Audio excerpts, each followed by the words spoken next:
కాదండి, అసలు లక్ష్మీదేవి మీ ఇంట్లోంచి బయటికి వెళ్ళిపోకుండా ఉండాలంటే ఏం చేయాలో తెలుసా? మీరు ఎప్పుడైనా సరే ఒక గిన్నెలో ఉప్పు పోసి ఒక 7 లవంగాలు వేయండి. 7 లవంగాలు వేసిన తర్వాత ఆ గిన్నె పట్టుకుని ఇల్లంతా తిరగండి. అలా తిరిగిన తర్వాత ఎవరు చూడని ప్రదేశాలు కొన్ని ఉంటాయి కదా ఇంట్లో, అంటే ఎవరు ఎక్కువగా తిరగని ప్రదేశాలు, అలా ఎవరు ఎక్కువగా తిరగని ప్రదేశంలో ఈ గిన్నె ఉంచండి. ఆ గిన్నెకి పాజిటివ్ వైబ్రేషన్ లాగే శక్తి ఉంటుందండి. విపరీతంగా ధనం మీ ఇంట్లోకి వచ్చి చేరుతుంది. కాబట్టి మీరు చేయాల్సింది ఏంటంటే ఒక గిన్నె తీసుకోవటం, ఉప్పు పోయటం, 7 లవంగాలు వేయటం, ఆ గిన్నె పట్టుకొని ఇల్లంతా తిరగండి. ఏ రోజైనా చేయొచ్చు, శుక్రవారం చేస్తే చాలా మంచిది. ఇల్లంతా తిరిగిన తర్వాత ఇంట్లో ఎక్కువ మంది తిరగని ప్రదేశం ఉంటుంది కదా, అక్కడ ఈ గిన్నె ఉంచండి.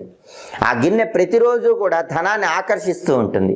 దానివల్ల లక్ష్మీదేవి ఇంట్లోంచి వెళ్ళిపోమన్నా వెళ్ళిపోదు. మీ ఇంట్లో శాశ్వత